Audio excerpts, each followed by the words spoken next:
Ma'am अभी तक तो हमने माँ तारा को काफ़ी जान लिया।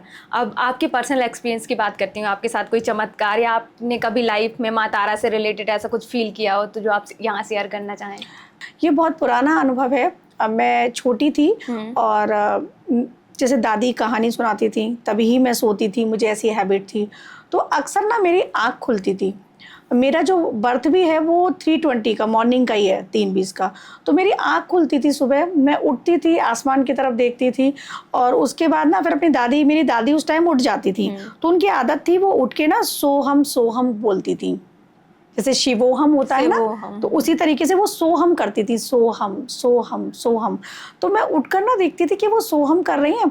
तो मेरे को ना एक आसमान में तारा था, मुझे ये भी नहीं पता था कि वो तारा क्या है, तारे होते हैं बस इतना पता था, मैं उसको देखा करती थी। अच्छा, वहाँ से ना तारे से एक दिव्य ज्योति सी मुझे दिखाई देती थी, मतलब अलग ही दिखाई देती थी। तो मैंने अपनी दादी से कहा, मैंने कहा मुझे ना सुबह आपके साथ उठती हूँ, मुझे तारे में दिव्य ज्योति दिखाई देती है। तो वो मुझे बोलती थी कि तुम खुद ही दिव्य ज्योति हो ना, इसलिए तुम्हें दिखाई देती है, और सो जाओ, अभी तो बहुत जल्दी है, क्योंकि वो 4 बजे उठा करती थी, सो जाओ।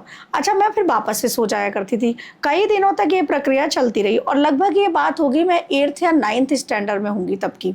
कई दिन तक चलती रही। तो एक दिन मेरे स्वप्न में, अब माँ तारा को मैं नहीं जानती थी, मेरे घर पे 10 महाविद्या का फोटो था मेरे, क्योंकि पिता तंत्र में ही थे, लेकिन मैंने कभी वो गौर से नहीं देखा। तो माँ तारा का जो स्वरूप है ना, काली से थोड़ा ही चेंज है। यहाँ पर माँ तारा के आपने देखा होगा रेड हो रहा है ना, और वो चंद्र बिंदु है माँ के यहाँ पर। तो मुझे एक दिन वो तारे में उसी तरीके का स्वरूप दिखाई दिया।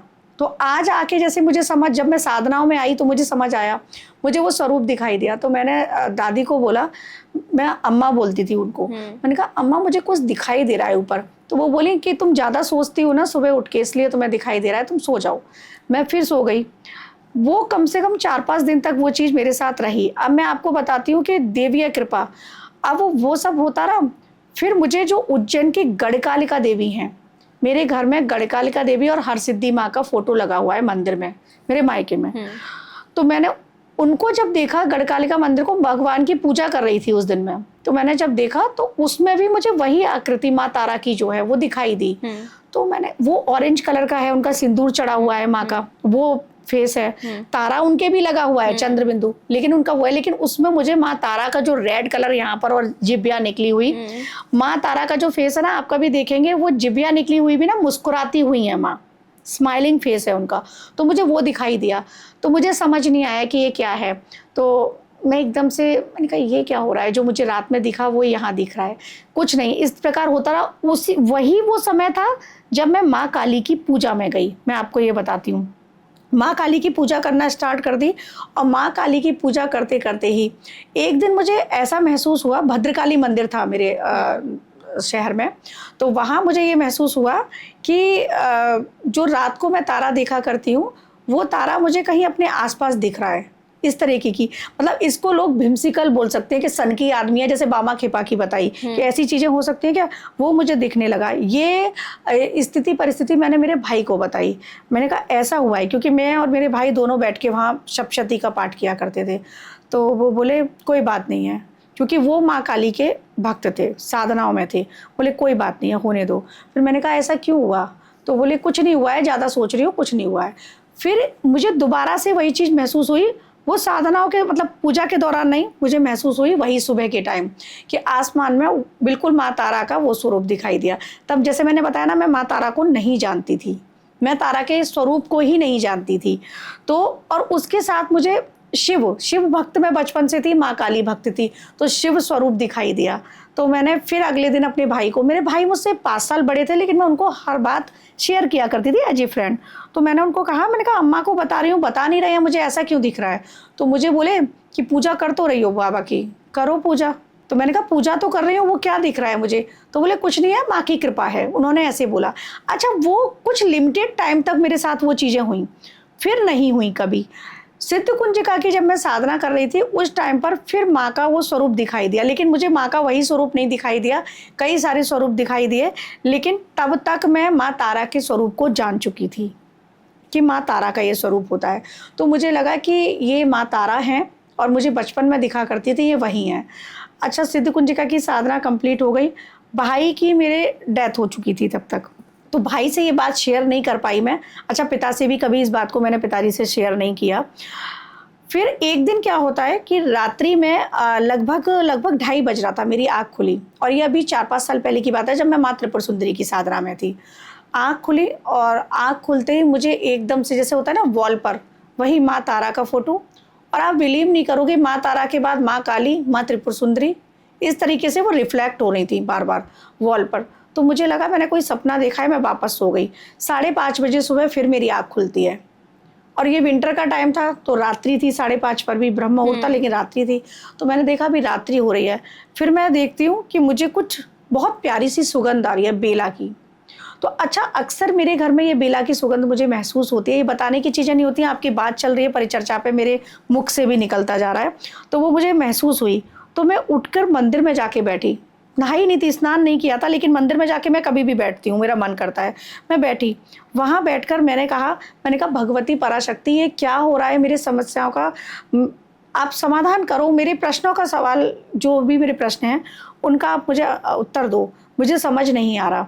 क्योंकि माँ त्रिपुर सुंदरी की साधना में थी, वो रिफ्लेक्ट हो रही थी, माँ काली भी रिफ्लेक्ट हो रही थी, माँ तारा भी, माँ त्रिपुर सुंदरी भी, क्योंकि तीनों के रूप अलग है। माँ काली और माँ तारा का तो रिजम्बल है, त्रिपुर सुंदरी का बिल्कुल अलग है ना। तो वो इस तरीके से, तो बैठे बैठे ही वहाँ पर ना एकदम से मुझे ऐसे लगा कि पीछे से किसी ने हाथ रखा मेरे यहाँ पर। तो थोड़ा सा मैंने मुड़ के भी देखा, हालांकि कहा जाता है कि मुड़ के मत देखो, मुड़ के देखा, कोई नहीं था। और एकदम से ना अंदर से ऐसे भाव आए कि मैं रोने लगी, एकदम से ऐसे भाव आए, तो रोने लगी। लगातार आंसू बह रहे हैं मेरे, बह रहे हैं, और ये कम से कम नहीं तो टाइम काउंट नहीं किया, 10 से 15 मिनट हुआ होगा। मैं उठी, फिर मंदिर से वापस आई बेड पर, और फिर मैं सो गई, वापस सो गई थी, क्योंकि उस दिन सैटरडे था, बच्चों का ऑफ रहता है, तो मैंने कहा मैं भी लेट तक सोऊंगी, माइंड सेट था मेरा, जल्दी नहीं उठूंगी, सो गई वापस। फिर मैंने जब दिन में मंदिर में बैठी, तो आदत है बचपन से, रामायण में ना मैं प्रश्न मालिका होती है, एक प्रश्न मालिका होती है रामायण, जो रामचरितमानस होती है, उसमें आप अपने प्रश्नों के जवाब जब ढूंढते हैं तो मिल जाते हैं, उसको कैलकुलेट करना पड़ता है। तो बचपन से आदत है, वहाँ से क्वेश्चन के आंसर निकाला करती हूँ। तो वहाँ मैंने क्वेश्चन का आंसर ये निकाला कि प्रभु मुझे ये बताओ कि ये जो मेरा सवाल है, जो मुझे दिखा है, ये सब हो रहा है, ये क्या है। माँ काली की पूजा करी है, ठीक है, तब तक माँ तारा साधना नहीं करी थी, माँ त्रिपुर सुंदरी की कर रही हूँ, लेकिन माँ तारा का स्वरूप क्यों दिखाई दे रहा है। प्रश्न जब निकाला तो उसमें मुझे चौपाई मिलती है, सफल होए मोर मनोरथ, इस तरीके से वो चौपाई है, मुझे पूरी याद नहीं आ रही है। तो वो चौपाई निकलती है, उसका मतलब था तुम्हारे मनोरथ जो हैं वो सफल होंगे। तो अब वो हमें आंसर खुद ही लेने पड़ते हैं। मैं समझ गई, मैंने मेरे पास पिता से बात की, तो पिता ने भी ये कहा कि साधना बिना गुरु के नहीं होती है, और साधनाओं में अभी नहीं जाना है, उग्र देवी है, उग्र तारा। मैंने सिर्फ नॉर्मल पूजा और एक बेसिक पद्धति से, जो मैं बता रही हूँ बीज मंत्र, वो पिता की गाइडेंस में ही मैंने शुरू करी। 21 दिन की साधना, बहुत अलग अनुभव हुआ, महसूस हुई वो एनर्जी। और उस साधना को कंप्लीट करते करते मेरी लाइफ में ना, यहाँ एक चीज़ और ये बताऊंगी, मेरी लाइफ में पता है क्या हुआ। हम कहते हैं जब हम शिव भक्ति में जाते हैं तो हमारे जीवन से शिव जी हर बुराई को मिटा देते हैं, एक एक करके। तो माँ तारा का मैं बता रही हूँ, मेरे जीवन से जितने भी पापी लोग थे, जितने भी गलत लोग थे, चाहे वो परिवार के सदस्य हों, चाहे वो रिश्तेदार हों, मतलब ऑन कैमरा बोल रही हूँ मैं, चाहे मेरे मित्र हों, डे बाई डे ऐसे ऐसे करके सीजर चल गई। कैची जिसकी मैं बात कर रही हूँ ना, ऐसे धीरे धीरे सीजर चली। आज के टाइम में प्रिंसी, क्योंकि मैं बिजी भी इतनी हूँ और मेरा माइंडसेट भी ऐसा है कि मैं फालतू की बातें नहीं करना चाहती, तो माँ तारा की कृपा से, तारिणी है माँ, जितने भी झूठे रिश्ते थे वो सब साइड हो चुके हैं। तो मेरे जीवन का ये अनुभव है कि वो चीज़ मुझे तब से दिख रही थी, नहीं समझ आ रही थी कि वो क्या है, लेकिन अब आके सारी चीज़ें समझ आ गई कि वो अल्टीमेट बचपन से ही था। मेरी सोल ना एक पर्पस से जैसे आई है, मैं पहचान नहीं पाई थी, बचपन से अलग नेचर था, अलग रहना, कुछ अलग करना, लेकिन कहते हैं ना कि आत्मा की जागृति नहीं हो पाई थी, चेतना की जागृति नहीं हो पाई थी, समझ में नहीं आता था कि वो क्या अलग है। उद्देश्य बहुत अलग थे जीवन के। तो वो आसमान में चाहे तारा का दिखना हो या माँ काली की पूजा करना हो, तो बचपन से चीज़ें तो शुरू हो चुकी थी। लेकिन समझ में तब ये नहीं आ रहा था, तब सिर्फ समझ में आ रहा था कि कॉर्पोरेट सेक्टर में जाना है, जॉब करनी है, MBA करनी है, ये सब चीज़ें साइड बाय साइड चल रही थी। तो वो बचपन से ही चीज़ें थी। तो ये एक, जैसे मैंने बामा खेपा जी का एक उदाहरण दिया ना, रामकृष्ण परमहंस जी हैं, बहुत ही बड़े साधक हुए हैं ये लोग। तो वो कहते हैं ना, बचपन से ही जो साधक होते हैं उनको बचपन से ही कुछ ना कुछ चीज़ें पता लगनी स्टार्ट हो जाती हैं। तो माँ तारा की ये कृपा हुई। अब माँ जैसे तारा है, माँ बगलामुखी है, माँ कमला है, जैसे मैं सभी रूप हैं इनके, है ना। माँ भुवनेश्वरी हैं, ब्रह्मांड की शक्ति है भुवनेश्वरी माँ, लेकिन वो भी उग्र है माँ भुवनेश्वरी। तो अब 10 महाविद्याओं की सभी को पूजा करनी चाहिए। हमारी स्टार्टिंग भी यहीं से हुई थी और मैं एंड में भी इसी चीज़ को लाऊंगी कि माँ 10 महाविद्या जो हैं सभी की पूजा करो, और सबको करनी चाहिए, क्योंकि हर किसी को सब कुछ चाहिए। धन भी चाहिए, शत्रुओं पर विजय भी चाहिए, भव से तारण भी चाहिए हमको इस संसार, हमारे जो काल मृत्यु है उस पर भी ऐसी देवी हो जो हमारी रक्षा करें। माँ काली की भी चाहिए, माँ त्रिपुर सुंदरी राज राजेश्वरी भोग से मोक्ष की तरफ ले जाए हमें, वो भी चाहिए। ब्रह्मांड की जो शक्ति है भुवनेश्वरी, तो ब्रह्मांड जो चला रही है देवी, वो भी चाहिए हमको शक्ति के, हमको भी वो अच्छे से चलाएं। हमको धूमावती माँ की तरह वैराग्य भी लाना होगा, ताकि इतना अटैचमेंट किसी से ना हो जो बाकी दुख हो। तो हमें उनकी भी कृपा चाहिए। बगलामुखी माँ, जैसे मैंने कहा, शत्रुओं का नाश, छिन्न मस्ता, हमारे जितने भी अहंकार है काट दो गला अपना अहंकारों का। तो हमें वो माँ की शक्ति भी चाहिए, हमें सारी माँ की कृपा प्राप्ति चाहिए, क्योंकि मातंगी माँ भी चाहिए हमको।